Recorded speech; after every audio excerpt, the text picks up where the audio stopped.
Bon, ça va être c'est assez rapide. Le Real qui fait match nul face au Betis de Séville 0-0 sur un match assez frustrant de la part des Madrilènes. Euh, et Marseille qui s'impose 1-0 face au Stade Rennais. Donc Marseille qui reste dauphin du PSG en Ligue 1. Donc, on va commencer par le match le moins frustrant. Je pense que c'est le match de Marseille face au Stade Rennais. Un but de Saïd Kolasinac à la 57e minute de jeu. Est-ce que ça a été un super match des Marseillais? Pas forcément, mais ils ont su mettre l'intensité, jouer sur les détails et vraiment répondre coup pour coup au Stade Rennais. Euh, Marseille, ils ont su trouver l'espace, ont su exploiter l'opportunité qui leur a été offerte et ils ont su trouver la faille aussi du système du Stade Rennais. Le Stade Rennais qui fait un bon match en ayant la possession, le style de jeu, les espaces, l'exploitation, etc. C'était parfait. Mais vous savez, parfois, on peut tout bien faire dans un match et ne pas forcément remporter le match. Et ça a été le problème du Stade Rennais. Quelques petits problèmes de finition de la part d'Amin Gouiri aussi qui trouve la transversale en première période, etc. Mais Tokoin Kambi aussi et qui amène énormément sur le côté. Donc, au fait, c'est ça. C'est ça, en fait. Pour le match de Marseille, on va pas vraiment trop parler de tactique parce que ce match n'était pas si extraordinaire que ça.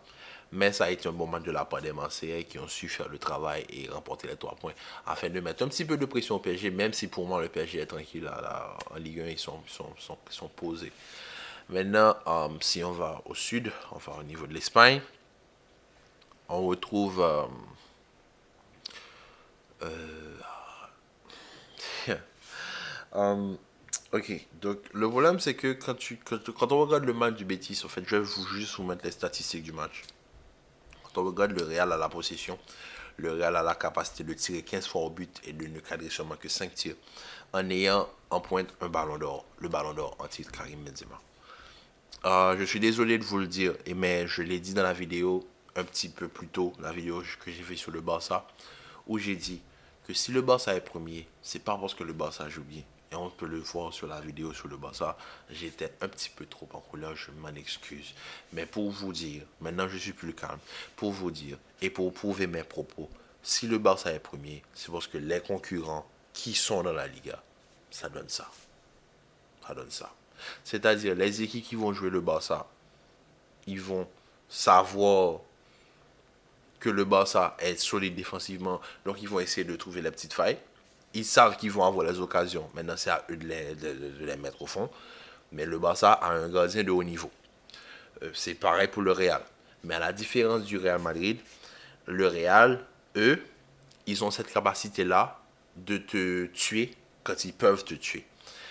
Mais le Real a une manière de jouer, c'est que pour que le Real puisse te tuer, tu dois jouer face au Real Madrid.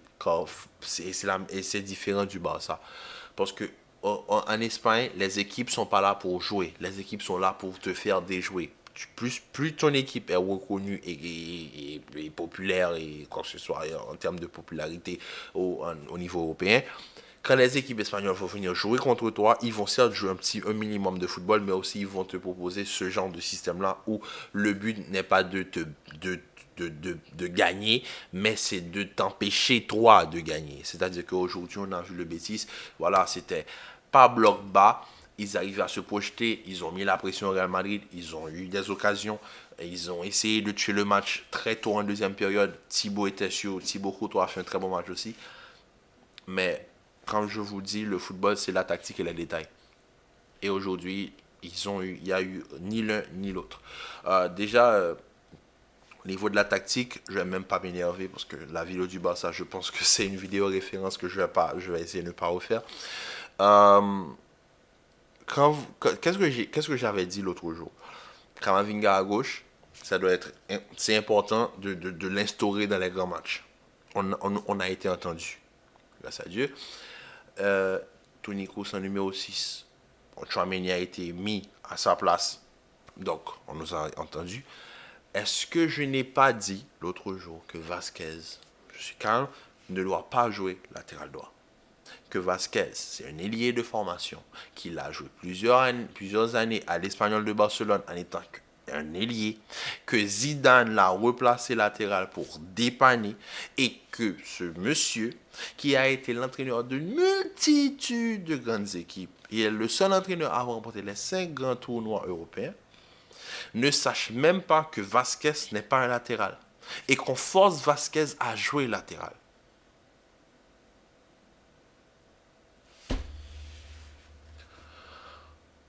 À quoi est-ce qu'on s'attendait, moi, en regardant la composition déjà de base, je m'attendais à rien, je m'attendais à quelque chose, au moins une solution venant d'une action, comme je vous dis, des détails. Un coup franc bien tiré de la part de Benzema, si on peut dire bien tiré, ça passe. Dévié de la main par Rudiger, bon, qui rentre, mais voilà, c'est de la main, etc. Donc on peut comprendre. Mais ensuite, un jeu pauvre, un jeu très pauvre, un bêtise qui, oui, ils arrivent à se projeter, mais c'est moyen. Et quand on te dit que le bêtise joue en Europe et que le Real joue en Europe et que tu vois ça comme spectacle, tu te demandes pourquoi en fait. C'est quoi le problème en fait avec le championnat espagnol. Quand le championnat espagnol a été toujours reconnu pour son côté technique, là, je ne sais même pas s'il y a de la technique parce que les gens sur le terrain font plus de la lutte qu'autre chose. Et un Vinicius qui, chaque match, il y a toujours quelque chose avec lui. Il enchaîne les cartons. 11e carton jaune de la saison pour Vinicius. Je pense même pas qu'il aurait mérité 8 cartons sur les 12 qu'on lui a donnés, même si je sais que parfois, oui, Vinicius a tendance à beaucoup parler, mais s'il a tendance à s'agacer, c'est qu'il y a une raison. Le garçon n'est pas fou, il s'énerve pas pour rien, au fait. Quand il prend la balle, le gardien tape la balle, il lui fait perdre du temps. C'est normal que Bravo fasse ça. Mais quand tous les autres sont prêts à dire que c'est à cause de Vinicius, etc., ça n'a aucun sens. Ça n'a aucun sens. Et aujourd'hui, le Betis, en plus, sans Nabil Fekir, ils sont juste venus te faire déjouer. Ils sont même pas venus pour gagner. Ils sont juste venus pour te faire déjouer. Et ils ont réussi. Et franchement, match frustrant. Donc, comme je vous l'ai dit, et ça confirme mes mots, le Barça, si vous êtes premier, et bravo, vous allez remporter une Liga, soyez fiers de votre parcours médiocre. Le Real Madrid, honte à vous. Le Betis, honte à vous. Valence, honte à vous. Moi, fan de foot, je regarde ça, je suis dépité. Au fait, vous voyez sur mon visage, je suis fatigué de perdre mon temps à regarder des matchs comme ça pour faire des vidéos, ensuite pour m'énerver. Parce que ça n'a aucun sens. Parce que moi, le football, je grandis avec. J'ai vécu avec. Et je vais mourir avec. Quand j'adore ça. Et je partage ma passion avec vous. Et c'est un calvaire pour moi de commenter ce genre de match, de faire des résumés et analyser ce genre de match. De toute façon, on ne peut même pas analyser le match, en fait, de toute façon, dans son ensemble. Dans son ensemble. Et quand on regarde le championnat espagnol maintenant, on ne peut même pas analyser. Il n'y a rien à analyser. Il n'y a rien à analyser. Il n'y a aucune consistance logique dans ce qui se passe dans le championnat d'Espagne.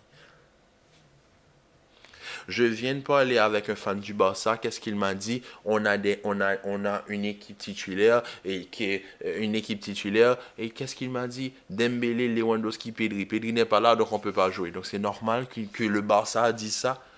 Écoute, vous avez connu l'époque des Xavi, Iniesta, Fabregas, Busquets. Vous ne pouvez pas me dire que l'équipe maintenant se repose sur un joueur. On ne peut pas dire que le Real repose sur un joueur. On a le ballon d'or en titre. Quand on regarde le niveau du ballon d'or, c'est même pas un ballon d'or, c'est même pas un ballon de plastique, c'est un ballon de papier. Quand on regarde le niveau du traitement qu'on accorde à Vinicius, c'est que les arbitres sont plus défenseurs des défenseurs que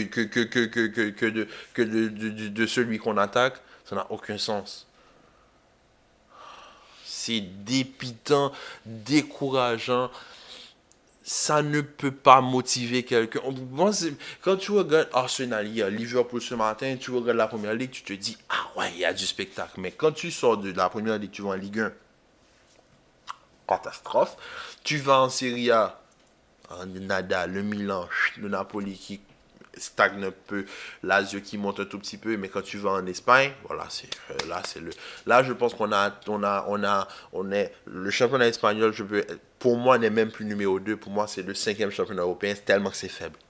D'après le spectacle qui nous a été offert, on peut aujourd'hui féliciter une dernière fois les fans du Barça. Bravo pour votre saison. Remportez votre championnat d'Espagne. Allez battre le Real comme vous avez fait au match aller. Remportez la Coupe du Roi.